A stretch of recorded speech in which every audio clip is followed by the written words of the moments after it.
Bonjour à tous et bienvenue dans ce nouvel épisode du podcast La Méthode.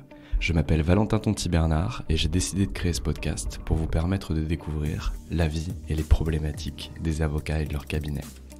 La Méthode, c'est un podcast dans lequel on interviewe des gens qui font du marketing, qui font de la communication, qui gèrent des groupes de presse, qui structurent des cabinets d'avocats, mais qui sont axés vers cette profession. L'objectif, c'est qu'en plus des podcasts Advocad où on interviewe des avocats, des podcasts Objectif Client où on interviewe des clients des cabinets d'avocats, eh bien on va interviewer des acteurs qui œuvrent pour cette profession. Aujourd'hui, j'ai le plaisir de recevoir maître Audrey Chemouli, qui elle est spécialisée dans la structuration et l'organisation des professions libérales qu'elle distingue en 3 catégories, les professions libérales techniques, les professions libérales du droit et celles de santé. Dans cet épisode, bien sûr, on a fait le focus sur les cabinets d'avocats et elle nous explique concrètement quelles sont ses actions, comment choisir sa typologie de société.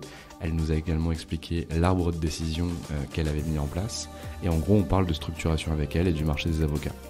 Vous la connaissez certainement, elle a un podcast Avocat Génération Entrepreneur qu'elle co-gère avec Charlotte Hugon. Et c'est une avocate assez inspirante parce que je l'ai rencontrée à plusieurs reprises et je l'ai toujours trouvée très sympathique et très smart. Je vous en dis pas plus et je vous laisse découvrir ma conversation avec Audrey Chemouli. Si ce podcast vous plaît, n'hésitez surtout pas à le partager, à en discuter autour de vous et à lui mettre 5 étoiles sur Apple Podcast. Bonne écoute.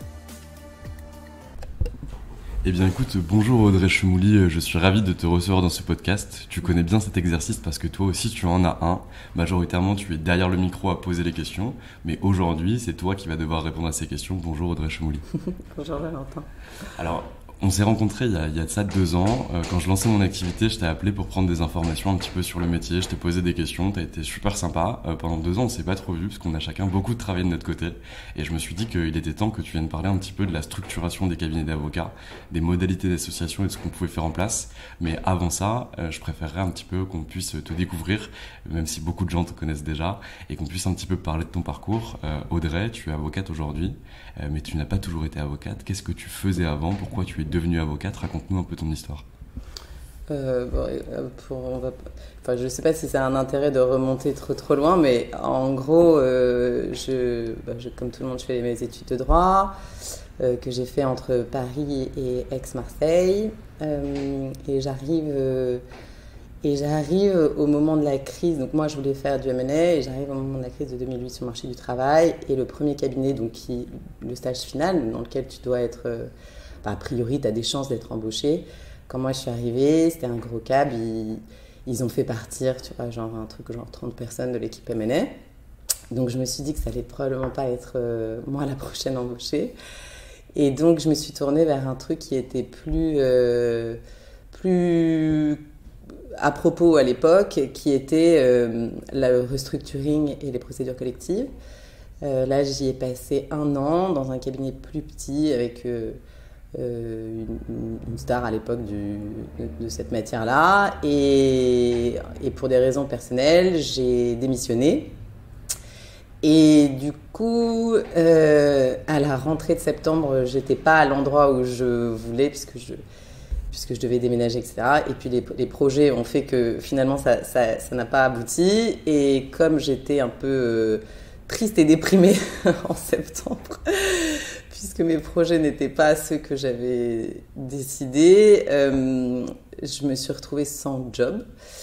Et du coup, mon père, qui est avocat, m'a proposé, plutôt que de me payer à rien faire sur son canapé, il m'a proposé de me payer à faire quelque chose dans son cabinet. Et donc, le temps de me remettre de mes peines de cœur, puisque c'était ça à la base. Ensuite, on est allé, donc, au bout d'1 an, j'étais remise, prête à refaire autre chose. Et en fait, on est venu le chercher pour monter un cabinet pluridisciplinaire. Disons qu'à l'époque, ça ne pouvait pas vraiment être fait de la façon dont ça pourrait être fait aujourd'hui. Je ne sais pas si on y reviendra, mais globalement, c'était un groupe d'expertise comptable qui s'appelle toujours d'ailleurs Inextinso. Et donc, l'objectif, c'était de monter le cabinet légal, le légal de Inextinso. Et cette aventure nous a embarqués pendant 7 ans, je pense, ou 8 ans.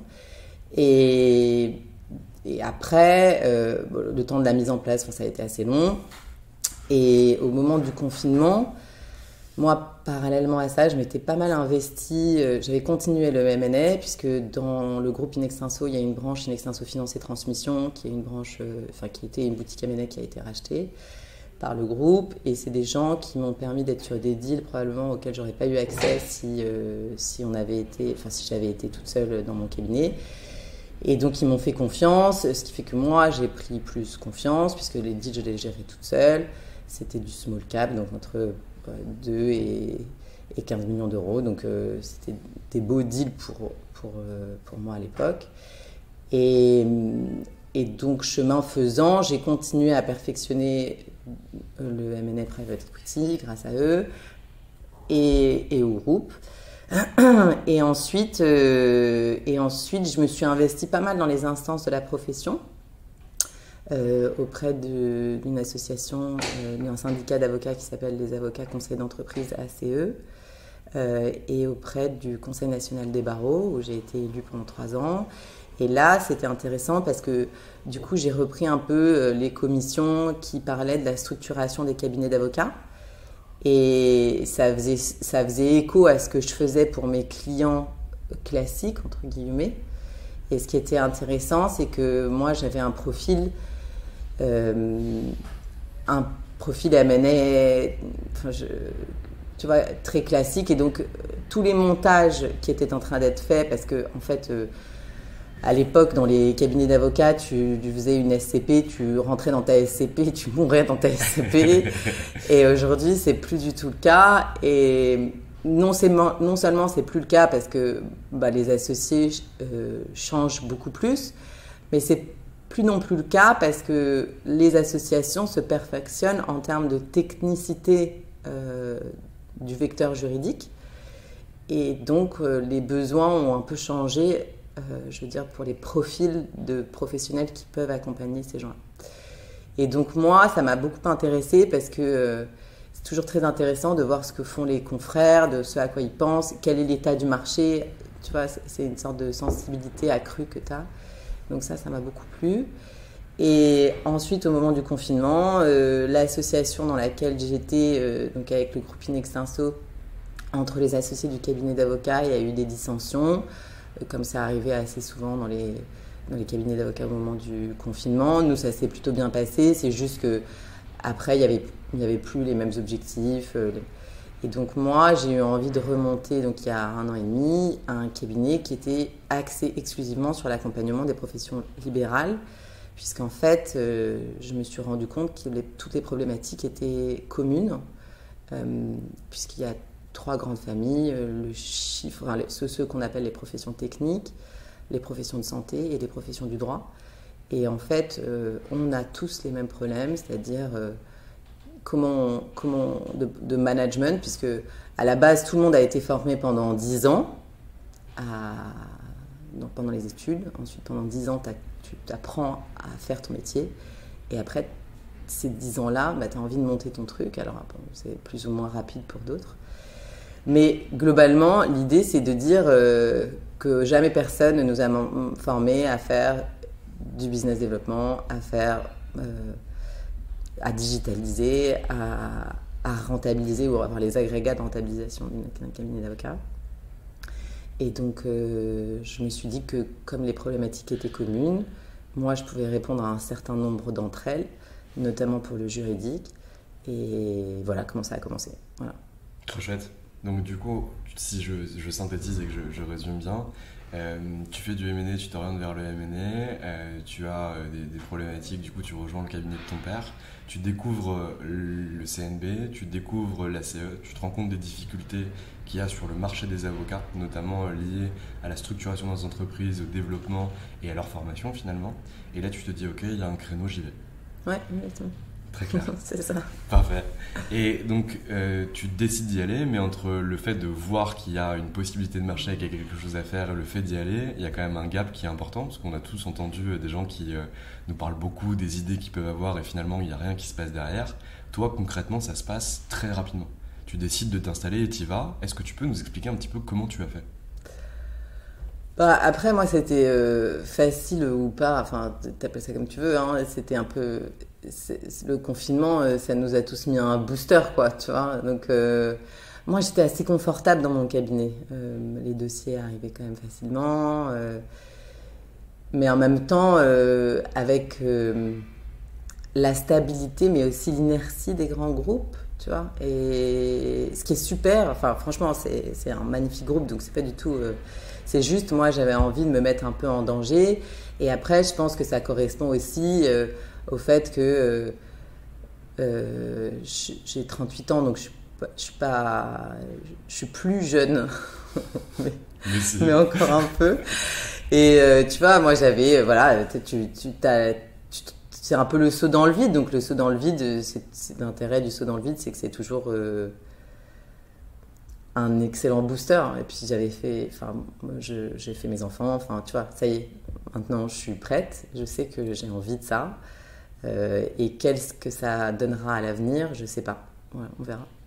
Et alors du coup, comment tu vas chercher tes premières missions? Parce que entre choisir un positionnement, s'installer et avoir ses premières missions, il y a parfois un cap. Quelle est la première mission que tu vas chercher, notamment pour une structuration de cabinet?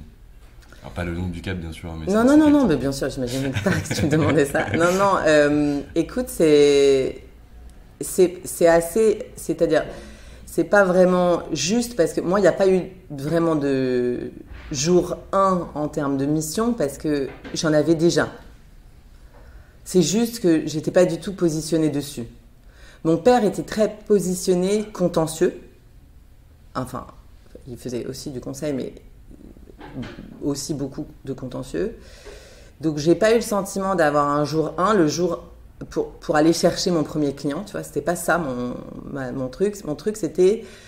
Mon jour 1, ça a été de dire, je commence dans un nouveau cabinet, c'est une page blanche, c'est moi qui l'écris, qu'est-ce que je veux faire dedans? Voilà, ça c'était très clair pour moi.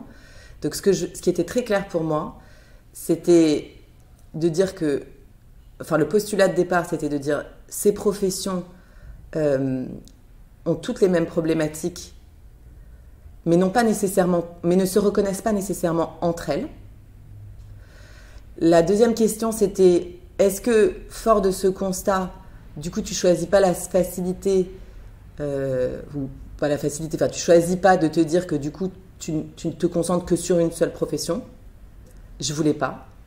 Parce que j'ai l'impression que par rapport à d'autres qui font la même chose, en fait, de parler à tous et d'avoir des missions de différents types de typologies de professionnels libérales, en fait, ça t'ouvre l'esprit. Bon, et après, moi, je m'ennuie facilement, donc j'ai besoin de faire autre chose. Je pense que ça correspondait aussi à ça. Ça, c'était mes postulats. Mes postulats aussi, c'était de dire que la structuration, c'était bien, mais ça ne pouvait pas tout faire. Et que donc, j'avais besoin d'aide et de partenaires dans le business développement, dans la structuration, je veux dire business plutôt, de mes clients, tu vois. Ça, c'était mes postulats de départ. Et donc, que je ne pourrais pas le faire seule.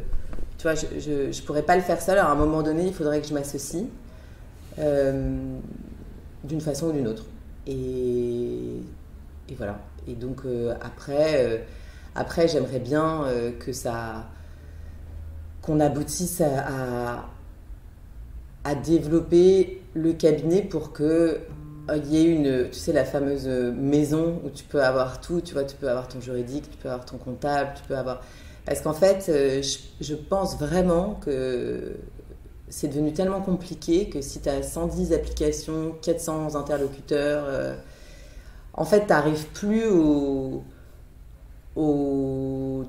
truc de base que tu voulais faire, c'est-à-dire du coup, et en fait la personne se perd tellement dans le nombre de conseils qu'il en arrive à ne pas faire aboutir ses projets.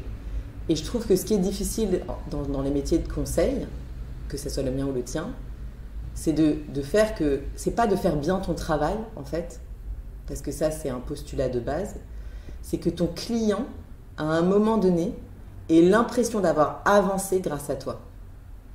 Tu vois ? Ouais, ça je vois ce que moi je vois que c'est une problématique, mais pour moi la plus grosse problématique aujourd'hui, et d'ailleurs elle est peut-être liée justement à l'organisation des cabinets, ou en tout cas au décret constitutif de la profession d'avocat, c'est par rapport à la décision. Les décisions sont majoritairement collégiales, elles sont prises quasiment à la globalité des associés, on ne demande pas l'unanimité, mais en tout cas tous les associés sont consultés pour pouvoir mettre en place un projet. Et en réalité, on n'intervient pas sur une page blanche, on intervient sur des années et des années de relations finalement d'association, de partnership avec d'autres associés. Et il y a parfois des frustrations qui ressortent, qui ne sont pas originées par le projet qui est mis en place ou le projet qui est mis en avant, mais qui est originé par autre chose. Concrètement, le dernier bonus que j'ai reçu, il a été amputé de X, alors que j'aurais dû avoir tant parce que mon autre associé dans l'autre département, il m'avait envoyé un dossier, mais ça a mal été comptabilisé. Et la personne qui a malheureusement comptabilisé ou structuré les systèmes de rémunération est la personne qui porte aujourd'hui le projet, et on va décider de le sanctionner. Donc ça, pour moi, c'est la principale problématique. Et quand j'en discutais avec Olivier Chaduto, que tu connais aussi très bien, lui aussi m'expliquait, il me disait, mais c'est très très compliqué en fait de pouvoir faire prendre une décision à une multitude de personnes. Même quand on a des directoires qui portent des projets et qui doivent être validés a posteriori, c'est des temps qui sont très très longs et très très complexes. Je ne sais pas si tu vois ça déjà chez les avocats et aussi dans les professions que tu qualifies de santé et de technique. Alors, c'est majoritairement le cas en fait, le professionnel libéral a un problème de structuration parce que c'est un métier individualiste. Donc après, tu peux monter, descendre. Tant que les gens n'ont pas l'impression de faire partie de la même structure avec un projet commun, ça ne marchera pas. Alors ça, tu vois, ce constat-là, il ruisselle, pour prendre le mot à la mode, tu vois, dans tous les aspects de la société que constitue le cabinet d'avocats.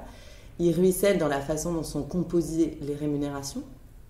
Il ruisselle dans la prise de décision, dans le cloisonnement des équipes, dans la façon dont les charges sont imputées par les associés. Tu vois, nous, on a accompagné un cabinet d'avocats. Le nombre de mètres carrés était imputé. Tu vois, que tu as. Mais moi, je vais jamais aux toilettes du deuxième. Est-ce qu'il faut que je... Non, mais c'est assez dingue, tu vois, tu vois, en fonction du nombre de bureaux que tu occupes. Et ça, si tu veux, à un moment donné, ça peut pas marcher. Mais je pense que c'est à nous, conseil de ces professions-là, de prêcher la bonne parole. C'est pour ça que, d'une certaine façon, comme tout métier innovant, tu as un côté un peu ingrat d'expliquer et de ne pas être reçu nécessairement, tu vois, bien, parce que ce que tu disais est très juste, c'est que tu construis sur des fondations qui datent d'il y a, enfin, très anciennes, et donc les frustrations ou les perceptions du projet ne sont pas toujours les mêmes. Et donc, tu dois avoir la même chose que moi, c'est-à-dire que moi, dans quelle entreprise de 20 personnes, tu as 10 mecs qui dirigent, tu as 10 gérants, il y en a 10 qui prennent la décision, ça n'existe pas, tu as 10 associés, tu as 10 décisionnaires. Et en fait, ça ne fonctionne pas. Ça. C'est ça, et tu as totalement raison, c'est que dans une société entre guillemets traditionnelle, non libérale ou non réglementée, un associé est un détenteur de titres, alors que là, un associé est un détenteur de titres et en même temps une voix au chapitre pour la décision globale. Et ça, je trouve que c'est vraiment... complexe, et au début franchement je l'avais pas vu du tout comme ça. C'est vrai que j'ai appris de ma naïveté. Non mais c'est vraiment surprenant, mais je veux dire, chez nous c'était pareil aussi, hein, tu vois, après coup chez nous c'était pareil. Et alors ce qui est rigolo, c'est que à l'inverse, après tu te retrouves avec des suspicions quand le pouvoir est très concentré en fait. Donc c'est vraiment difficile. Ce qui est difficile également, c'est la perception que les gens ont, que tout ce qui est administratif ou direction de la société n'est pas en fait quelque chose nécessairement avec beaucoup de valeur ajoutée. Ce qui est aussi difficile, c'est de considérer que, en fait, si tu prends l'administratif et la direction de la société, c'est en fait que tu veux un peu te planquer, tu vois, parce qu'en fait, c'est pas valorisé. Et par ailleurs... moi, dans de nombreux cabinets, j'interviens pour expliquer le projet. En creux, ce que tu dois comprendre, c'est que on ne fait pas confiance au directoire pour établir ce projet et faire que ce projet ait la bonne direction. Et donc, ils ont besoin de payer un tiers pour faire ce boulot qu'ils auraient pu faire en interne, tu vois. Alors, moi, c'est comme ça que je me suis démarquée, donc ça me va très bien, tu vois, c'est pas la question, parce que j'ai une grande sensibilité à la psychologie des cabinets et c'est quelque chose qui m'intéresse beaucoup. Donc, vraiment, ça fait partie de mon travail et pour moi, c'est essentiel. Et c'est pas du tout, et je fais pas partie de ceux qui considèrent que faut balayer d'un revers de main les frustrations et les problématiques psychologiques des uns et des autres. Tu vois, ça risque de merder en fonctionnant comme ça. Pardon ? Ça risque de merder en fonctionnant comme ça. Si tu arrives et tu dis ok, ça se passe plus comme ça, on s'en fout des frustrations et on passe à autre chose. Ouais, non, alors tu sais, oui, c'est vrai, t'as raison, oui. Alors, en fait, souvent, c'est quand même, dans nos métiers, c'est bizarre d'ailleurs, parce qu'on travaille souvent avec les gens, donc c'est bizarre de considérer ça. Mais tu vois, c'est la phrase facile de elle nous fait chier celle-là ou il nous fait chier celui-là avec ces trucs, c'est toujours la même chose. Ok, c'est toujours la même chose, tu vis avec depuis 5 ans, 6 ans, 10 ans. Tu peux pas te poser la question pourquoi la personne, c'est-à-dire les gens sont pas débiles, tu vois. Donc à un moment donné, si cette personne-là, elle a le même problème pendant 6 ans, bah, c'est comme si tu étais ton gosse. Donc tu t'assieds, tu expliques et tu vois où est-ce que ça coince. C'est ça qui est passionnant. Ouais, je partage complètement le point et je suis totalement d'accord avec tout ça. Toi, du coup, ton objectif, c'est d'exercer vraiment dans une société où finalement tu pourrais, à destination de ces professions, leur donner un certain nombre d'accès, un accès à la structuration, à l'organisation, un accès à la comptabilité, un accès au développement, au marketing, à la formation. Tu crois, toi, en l'interprofessionnel? C'est quelque chose que tu défends à titre perso? Bah, carrément. En fait, moi, je crois objectivement... Alors, je ne crois pas au processus décisionnel trop collaboratif. C'est-à-dire qu'à un moment donné, je pense que quelqu'un doit prendre une décision. En revanche, je crois vraiment au fait que tu es plus intelligent à plusieurs. Et en fait, quand tu n'as pas de sparring partner, quand tu n'as pas de gens avec qui échanger tes idées, bah, tu es un peu limité. C'est-à-dire que tu auras beau lire tous les articles et tout, il y a un moment donné où tu butes. Et je trouve que l'interprofessionnalité fait que tu as des autres méthodes, tu vois. Nous, quand on est arrivé chez les experts comptables, ça a été la révolution chez nous. Mais vraiment, révolution. On a appris des agrégats de rentabilité, qu'est-ce qu'on pouvait faire, comment on pouvait le faire. Enfin, tu vois, des trucs qui n'étaient pas du tout dans notre système. Pas du tout. Le suivi aussi. Ah mais non, mais c'est assez impressionnant hein. Et du coup ce qui est cool aussi dans nos métiers, c'est que même avec un tout petit peu de travail, un tout petit peu de modification auprès des cabinets dans lesquels tu interviens et on intervient aussi, opère de grands changements. Et c'est ça qui est très très chouette. Simplement, là on a mis un truc en place dans un cabinet qui n'est pas une révolution, c'est pas un truc qui est incroyable, on se dit pas amazing, j'y ai jamais pensé. C'est juste le fait en fait de pouvoir envoyer un questionnaire de satisfaction avec des questions bien précises à la fin d'une opération. Et ils ont refait ça sur leur clientèle depuis les 2 dernières années, sur lesquelles ils n'avaient pas fait, parce qu'on a estimé que plus loin c'était trop. Et en réalité, on a plein de clients qui étaient des clients en hibernation, qui sont sortis de leur état léthargique. On a eu des nouveaux besoins qui se sont fait sentir, pas parce qu'ils n'existaient pas, ces besoins existaient, mais ils n'avaient pas identifié le cabinet comme étant une structure qui pouvait répondre à ces besoins, et ils allaient voir d'autres conseils.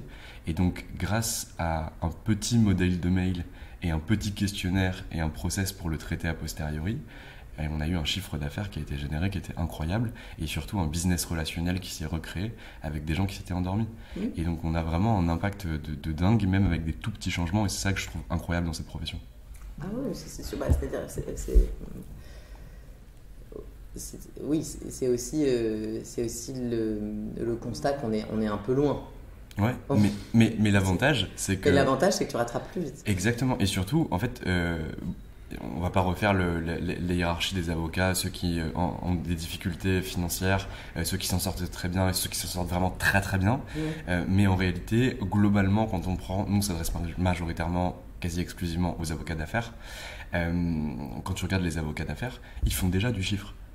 Et donc c'est des gens qui n'ont mis aucune méthode en place, parce qu'en fait ils ont fonctionné comme finalement leur mentor fonctionnait, et donc ils ont appliqué les mêmes choses et les ont reproduites, mais avec de tout petits changements, tu arrives vraiment à avoir un saut en termes de chiffre d'affaires ou de rentabilité, et derrière ils se mettent la main à la pâte en se disant putain, ce qu'ils nous ont dit, ou ce qui a été dit, ou ce que j'ai suivi, ça fonctionne, concrètement est-ce que j'agirais pas encore plus loin? Oui, bien sûr. Et donc ça c'est assez chouette en vrai. Ah oui, j'imagine.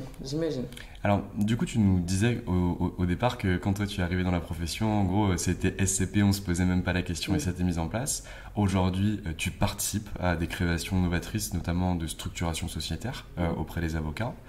Qu'est-ce que tu vois aujourd'hui beaucoup sur le marché? Je sais que tu as fait des interventions sur les différents types de structuration sociale, CELAR, CELAS, etc. Tu interviens aussi beaucoup sur la harpie. Tu parles beaucoup de ces structurations. Est-ce que tu pourrais nous faire un petit panel global de ce que tu vois, de ce qui est pertinent selon toi, des avantages et inconvénients de chacune des structures, sans pour autant nous dresser un tableau exhaustif? D'accord. Non, il faut que ça ait une discussion. En fait, je te dirais que, à mon sens, il faut partir de tes objectifs. C'est quoi les objectifs de ton cabinet et où est-ce que tu veux aller? Et comment tu vois le processus décisionnel au sein de ton cabinet. En gros, c'est un peu ça les boussoles. Parce qu'après, tu l'as dit, tu as plusieurs typologies. Ensuite, tu rentres en ligne de compte des considérations fiscales. Donc, globalement, on va dire que tu as plusieurs typologies. Donc, tu les as citées. Tu as la CELARL SARL, puisque on a maintenant, depuis la loi Macron, on a la possibilité d'exercer dans des sociétés commerciales. La CELAS SAS.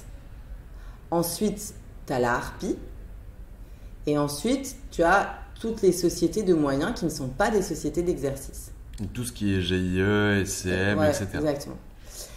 Donc, si on met celle-ci de côté, qui ne relève pas d'un projet commun, c'est-à-dire qui relève simplement normalement. Alors, moi, j'ai des clients qui viennent me voir pour me parler de ça, alors que, en fait, ils ont simplement envie de mettre un nom commun, mais ils ne partagent rien, ni projet, ni rien du tout en commun. Donc, ça, je trouve que c'est un peu dommage.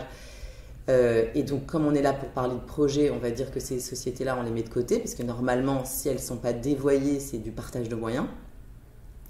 Et il nous reste les sociétés commerciales au sens très large, donc société d'exercice libéral ou société de droit commun, et ensuite l'ARPI. Et là, tu dois un peu granulariser ta réflexion. La question, c'est est-ce que par exemple, pour toi, les questions qu'il faut se poser, c'est est-ce que pour toi, c'est important d'avoir un pacte d'associés qui soit très fin?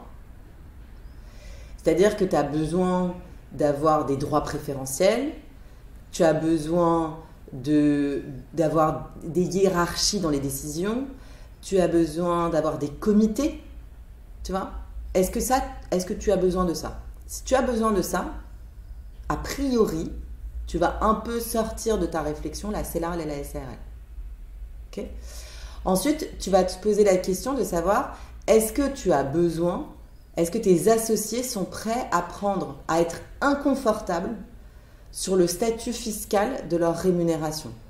Je t'explique, aujourd'hui, quand tu es associé et tu as plusieurs rémunérations. Tu peux avoir une rémunération de mandataire social, a priori c'est assez rare. Dans les cabinets d'avocats, ça existe, mais c'est assez rare. Tu peux avoir une rémunération en dividende. Okay, ça nécessite que tu aies d'abord payé ton IS. Et c'est surtout une fois par an. Et ensuite, tu as une autre rémunération qui est la principale, qui est la rémunération technique. La rémunération technique, la particularité, c'est qu'elle est divisée en deux. Il y a une partie fiscale et une partie sociale. La partie sociale, c'est la même pour tout le monde. On est tous travailleurs non salariés. On va donc se concentrer sur la partie fiscale. La partie fiscale, quand je te parle de fiscal, je te dis comment je vais déclarer mon revenu. Tu vois? Dans quelle case, pour faire simple. Et là, on a un problème parce que pardon, pour les CELARL SARL et pour les CELAS SAS, donc pour les CELARL SARL, pour tous les associés non gérants, minoritaires non gérants, et pour tous les associés de SAS ou de CELAS, on ne sait pas dans quelle catégorie ces gens-là vont être imposés. Soit ils vont être imposés dans la catégorie des traitements et salaires, Et en gros, pour faire court, ce qui change beaucoup, tu vois, c'est que tu vas pas pouvoir déduire tes madelins, par exemple, ce qui dans certains cabinets pose un vrai problème.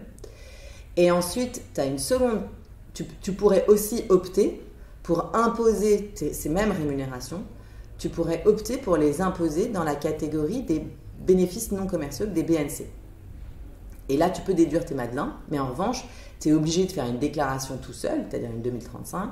Tu es obligé de facturer ta rémunération à ta structure, donc tu vas te retrouver avec de la TVA. Tu es obligé de, pour encore un an, adhérer à une association de gestion agréée. Enfin, ça nécessite un peu de mano, quoi, tu vois, c'est-à-dire d'administratif.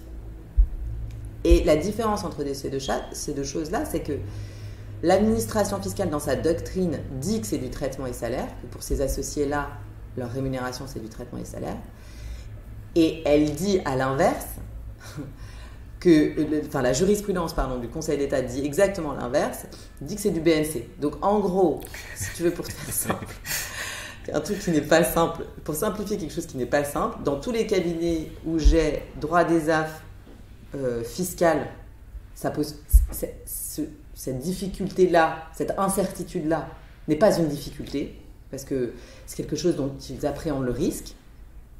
Dans les autres cabinets, ça fait peur. Ça fait très peur, tu vois. Donc, si tu vois, je t'ai dit qu'il y a plusieurs items, si cet item-là, être complètement sûr de ta rémunération et du statut fiscal de ta rémunération, à ce moment-là, tu vas t'orienter vers une CELARL ou une SARL, puisque pour ces structures-là, on va rémunérer les associés comme des gérants, article 62 du Code général des impôts, et donc ça pose aucun problème. C'est un truc qui est vu et revu, il va pouvoir prendre ses madelins, il va faire ça. Donc ça, c'est une autre façon, tu vois, de réfléchir ton truc. Ensuite, tu vas te poser la question de comment tu veux que les gens rentrent et sortent chez toi. Est-ce que tu veux qu'ils rentrent facilement ? Est-ce que tu veux qu'ils payent à l'entrée ? Est-ce que tu veux que la clientèle soit intégrée chez toi ou pas ? Tu vois ? Et ça s'appelle... Donc, si tu veux que ça soit le plus simple possible de rentrer et sortir, pour faire clair, l'ARPI, c'est le truc le plus simple du monde. Tu rentres, tu sors. Si les gens sont rigoureux, c'est-à-dire qu'ils mettent très peu en IMO et qu'ils ont un comptable qui n'est pas débile, bah, objectivement, tu rentres et tu sors comme ça. La clientèle, elle est mise à disposition, basta, c'est terminé.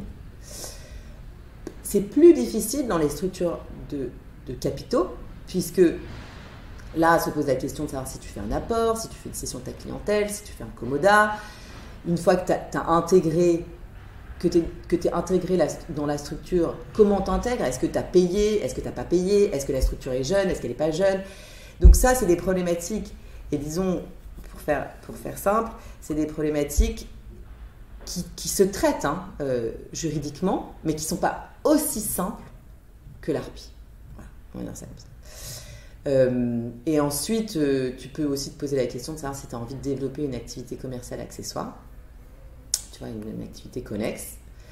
Et moi, dans ces cas-là, si les gens veulent la développer à l'intérieur de leur cabinet, je déconseille très fortement l'ARPI, parce qu'en fait, comme elle a une personnalité fiscale, mais elle n'a pas de personnalité morale, du coup c'est un patrimoine individu, du coup c'est vraiment très très pénible après à la séparation. Voilà, si je t'ai dressé un peu le panel des questions qu'il faudrait se poser. Carrément, et c'est ultra intéressant. Audrey, à quand un bouquin sur le sujet ? C'est un truc opérationnel, un truc simple, pas avec de grandes philosophies juridiques, mais tel que tu l'as décrit, en fait structuré, clair et applicable, opérable. Assez pas facilement bien sûr parce que ça non mais bien sûr, non mais t'as raison. C'est marrant que tu me poses la question parce que j'ai vu comme ça je te fais de la pub indirecte, c'est bon, j'ai vu que t'avais sorti un bouquin.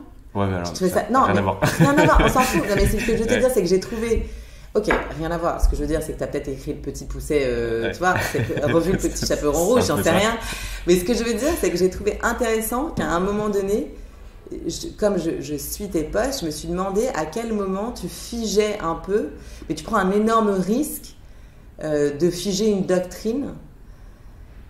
Et alors, du coup, je sais pas, pour répondre à ta question, je sais pas. En tout cas, ce que je sais, c'est que ça peut pas intervenir avant une réforme là qui est en train de passer, parce que tout ce que je t'explique là sera toujours valable pendant la réforme. J'ai mis de côté exprès un certain nombre d'arbres. Dans mon arbre de décision, normalement, il y a plus de questions.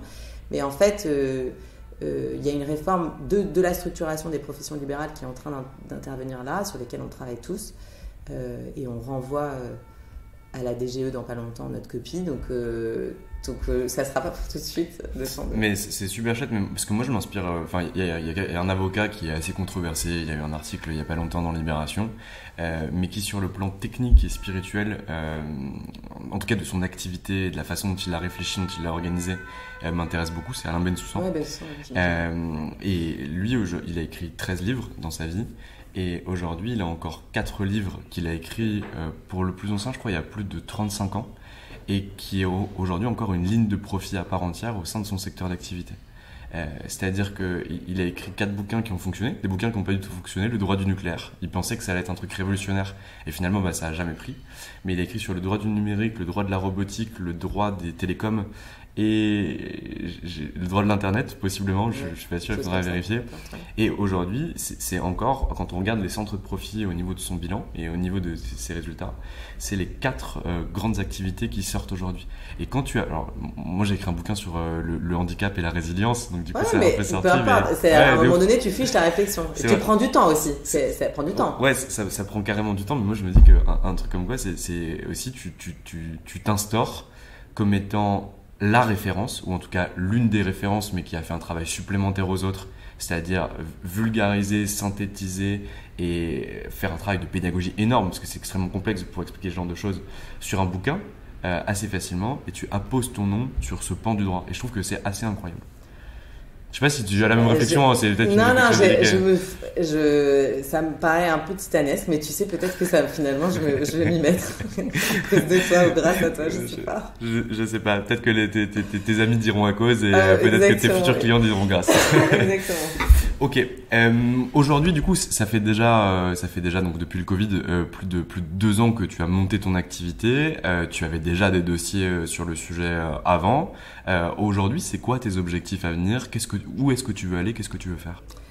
Alors moi, mes objectifs, c'est d'ouvrir les professions du droit, c'est-à-dire que pardon, je suis désolée. J'ai une clientèle qui est composée majoritairement d'avocats, mais il y a des professions qui m'intéressent beaucoup, qui sont les professions de notaire et d'huissier notamment, parce que les huissiers, ils sont très en avance sur un certain nombre de choses, et je trouve que c'est hyper intéressant la façon dont ils réfléchissent. Et les notaires aussi, et c'est encore des professions dans lesquelles il y a quand même encore beaucoup de SCP, beaucoup de structuration à faire, tu vois, qui à mon avis doivent être adressées et sont intéressantes. Et mon second objectif, c'est d'aller plus loin dans l'interpro, parce qu'en fait, moi, la structuration, tu maîtrises jamais totalement un sujet, mais tu vois, ça m'intéresse sur le plan technique.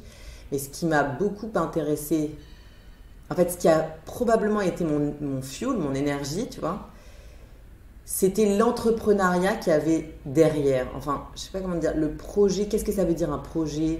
Comment tu le définis ? Tu vois, je me suis mise à écouter des podcasts, lire des bouquins d'entrepreneuriat pour m'aider, pour m'inspirer, tu vois, de mon truc. Et c'est pour ça que on a eu avec Charlotte l'idée de faire notre podcast Avocat Génération Entrepreneur, tu vois, c'est pour inspirer les gens comme toi. Mais en gros, ce qui me fascine, c'est ce monde-là de l'entrepreneuriat, parce que c'est vraiment un monde dans lequel moi j'apprends, tu vois, et j'adore apprendre. Donc en fait, le deuxième objectif, c'est de développer d'une façon ou d'une autre un partenariat ou quelque chose avec des gens qui vont m'aider sur ça. Est-ce qu'il sera exclusif ou pas, j'en sais rien, mais si tu veux, aujourd'hui c'est ça qui m'anime, parce que c'est un sujet qui m'intéresse. Voilà, exactement. Très chouette. Audrey, je t'ai pris beaucoup de temps ce matin. On avait prévu de discuter du pacte, mais je trouve que la conversation était très sympa. Mais en tout cas, tu as fait un podcast sur Génération Avocat Entrepreneur où justement tu reviens sur le pacte et toutes ses subtilités. Donc au pire, ce que je te propose, c'est qu'on renvoie directement les gens vers ces podcasts-là. Je te remercie d'être venu parce qu'on est quand même le 15 juillet. On est entre le 14 et le samedi. C'est vrai. et du coup, je te remercie pour être venu ici. En tout cas, j'ai passé un très bon moment et j'espère que c'est partagé. Merci beaucoup de m'avoir invité. Merci. Avec grand plaisir. Et voilà, c'est fini pour aujourd'hui. J'espère que cet épisode vous a plu. Pour découvrir tous les contenus qu'Anomia propose, vous pouvez vous rendre sur www.anomia.fr. Vous y trouverez des vidéos, des podcasts, des articles et également nos propositions de formation et d'accompagnement dédiées aux avocats, dédiées au business des avocats. Je vous souhaite une excellente journée et n'hésitez surtout pas à nous contacter. À bientôt.